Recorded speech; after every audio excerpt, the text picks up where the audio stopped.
مبارکبادی ہے اس ملک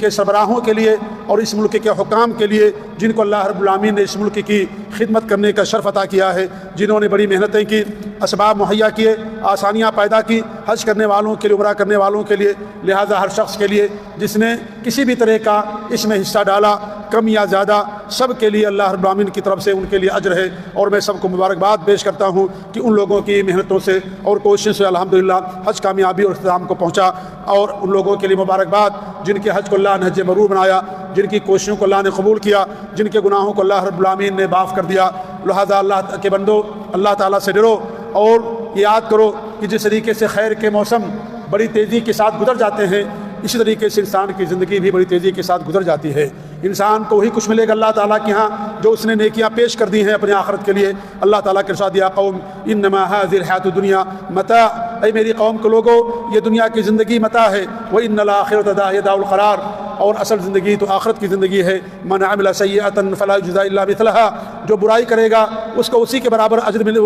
سزا دی جائے گی۔ ومن عمل صالحا من ذکر و انثی، اور جس نے نیک کام کیا چاہے وہ مردوں میں سے ہو یا عورتوں میں سے، وہ مومن، اور وہ مومن ہے، فاولئک يدخلون الجنۃ یرزقون فیہا بغیر حساب، یہ لوگ جنت کے داخل ہوں گے اور وہاں بے حساب اللہ تعالیٰ ان کو اجر عطا کرے گا۔ یہ باتیں تھیں جو پہلے خطبے کے اندر انہوں نے ارشاد فرمایا، اور دوسرے خطبے میں انہوں نے جو باتیں بیان کی، سب سے پہلے اللہ تعالیٰ کے تقویٰ کی انہوں نے وصیت کی، اور کہا کہ اللہ تعالیٰ کا تقویٰ یہ ہے کہ اللہ رب العالمین نے جن چیزوں سے منع کیا ہے ان چیزوں سے رک جاؤ، اور جن چیزوں کے کرنے کا حکم دیا ان چیزوں کو کرو۔ اللہ تعالیٰ کا تقویٰ اختیار کرنے سے اللہ کی رضامندی حاصل ہوتی ہے۔ اے مسلمانوں، امتحانات کی گھڑیاں آنے والی ہیں، اور سب سے بہترین وصیت اور جامع وصیت اس کی مناسبت سے جو ہو سکتی وہ یہ ہے کہ اللہ تعالیٰ کا تقویٰ اختیار کریں۔ جس نے اللہ کا تقویٰ اختیار کیا وہ بچ گیا، اور جس نے اللہ پر توکل کیا وہ اللہ اس کے لیے کافی ہو گیا۔ اللہ تعالیٰ کا ارشاد ہے، وَمَن يَتَّقِ اللَّهَ يَجْعَل لَّهُ مِنْ أَمْرِهِ يُسْرًا، جو اللہ تعالیٰ کا تقویٰ اختیار کرتا ہے اللہ اس کے معاملے کو آسان کر دیتا ہے۔ وَمَن يَتَّقِ اللَّهَ يَجْعَل لَّهُ مَخْرَجًا، جو اللہ تعالیٰ کا تقویٰ اختیار کرتا ہے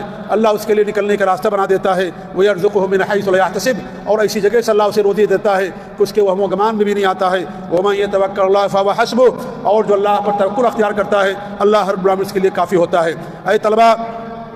اچھی طریقے سے محنت کرو، اپنے وقت کو ترتیب دو، نماز کی جماعت کے ساتھ پابندی کرو، اور اپنے نفس کا خیال رکھو، پوری رات نہ جاگو، اور اس طریقے سے والدین کا حقوق کا خیال رکھو، ان کی رضامندی کی کوشش کرو، اس لیے کہ دنیا اور آخرت میں توفیق کے اسباب میں سے ماں باپ کی رضامندی ہے۔ اچھے اخلاق اپناؤ، سچائی اپناؤ، امانتداری اپناؤ، دھوکہ دینے سے، خیانت کرنے سے بچو۔ ہمارے نبی نے ایسے لوگوں سے برات کا اظہار کیا ہے جو لوگوں کو دھوکہ دیتے، من غشنا فلیس منا، جو ہمیں دھوکہ دے وہ ہم میں سے نہیں ہے۔ لہذا دھوکہ دینے سے پرہیز کرو، دوری اختیار کرو، اور جو منشیات کے بیپاری ہیں، کاروباری ہیں، اور منشیات کو اور نشاور چیزوں کو بچوں کے درمیان پھیلاتے ہیں، ایسے لوگوں کے جالوں سے بچو۔ امتحانات کے دنوں میں یہ چیزیں بہت ساری ہوتی ہیں، لہذا ان چیزوں سے دوری اختیار کرو۔ اے معلمین، اے اساتذہ، اللہ تعالیٰ سے اپنے بچوں کے بارے میں ڈرو، اور ان کو ایسی چیزوں کا مکلف نہ بناؤ جن کی ان کے پاس طاقت نہ ہو۔ میانہ روی اختیار کرو، پرچہ بنانے میں میانہ روی اختیار کرو، کیونکہ میانہ روی ہی کے اندر انسان کے لیے کامیابی ہوتی ہے۔ احسان کرو، اللہ تعالیٰ احسان کرنے والوں کو پسند کرتا ہے۔ اور یہ جان لو یہ تمہاری بچے تمہارے گردنوں میں تمہارے لیے امانت ہیں۔ کلکم راعٍ وکلکم مسئول عن رعیتہ،